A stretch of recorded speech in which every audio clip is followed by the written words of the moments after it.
BRICS सम्मेलन में आतंकवाद पर सख्त रुख, मोदी बोले मानवता पर हमला, ट्रंप की धमकी से कूटनीतिक तनाव। Rio de Janeiro, Brazil. 17वां ब्रिक्स शिखर सम्मेलन रविवार को रियो में संपन्न हुआ, जहां सदस्य देशों ने आतंकवाद की कड़ी निंदा करते हुए 31 पृष्ठों और 126 बिंदुओं वाला साझा घोषणा पत्र जारी किया। इसमें विशेष रूप से जम्मू कश्मीर के पहलगांव में हुए हालिया आतंकी हमले और ईरान पर इजरायली हमले की तीखी भर्त्सना की गई। सम्मेलन में प्रधानमंत्री नरेंद्र मोदी ने स्पष्ट रूप से कहा कि पहलगाम हमला केवल भारत पर नहीं बल्कि संपूर्ण मानवता पर किया गया हमला है। उन्होंने आतंकवाद के खिलाफ एकजुट रुख अपनाने का आह्वान करते हुए कहा कि आतंकवाद की निंदा हमारी नीति होनी चाहिए, न कि अवसर के आधार पर किया गया कोई चयन। ब्रिक्स मंच से मोदी ने वैश्विक संस्थाओं की पुरानी कार्यप्रणालियों पर भी सवाल उठाए। उन्होंने कहा कि 20वीं सदी में बनाई गई संस्थाएं 21वीं सदी की तेजी से बदलती तकनीक और वैश्विक चुनौतियों का समाधान करने में विफल हैं। उन्होंने एक उदाहरण देते हुए कहा कि जैसे टाइपराइटर 21वीं सदी के सॉफ्टवेयर को नहीं चला सकता, वैसे ही पुरानी संस्थाएं आज की जरूरतों को पूरा नहीं कर सकती। मोदी ने ब्रिक्स की बहुध्रुवी सोच और विविध दृष्टिकोणों को इसकी ताकत बताया और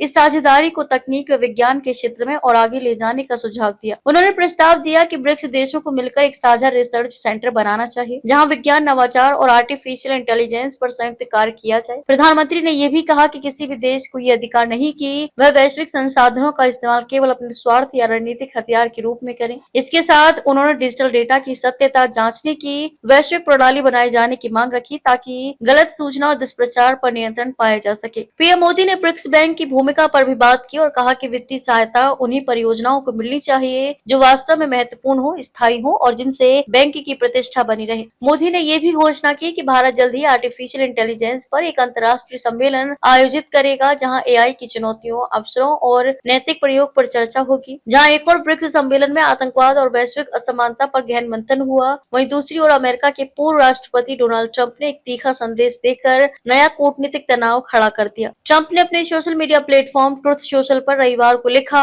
कि जो देश ब्रिक्स के साथ अपनी नीतियां जोड़ेंगे और अमेरिका विरोधी रुख अपनाएंगे, उन पर अमेरिका 10% अतिरिक्त टैरिफ लगाएगा। उन्होंने स्पष्ट किया कि इस निर्णय में किसी को भी छूट नहीं दी जाएगी। ट्रंप के इस बयान को ब्रिक्स की बढ़ती वैश्विक ताकत और अमेरिका के प्रभुत्व को चुनौती देने वाले गठबंधन के प्रति चिंता के रूप में देखा जा रहा है। विशेषज्ञों का मानना है कि ब्रिक्स में नए सदस्य देशों की भागीदारी और संगठन का विस्तार अमेरिका के रणनीतिक हितों को प्रभावित कर सकता है। फिलहाल ये स्पष्ट है कि ब्रिक्स अब केवल एक आर्थिक मंच नहीं बल्कि वैश्विक राजनीति और शक्ति संतुलन में भी निर्णायक भूमिका निभाने की दिशा में आगे बढ़ रहा है। भारत इसमें एक अहम भूमिका निभा रहा है, न सिर्फ अपनी आवाज बुलंद कर बल्कि नवाचार और विकास में साझेदारी को बढ़ावा देकर।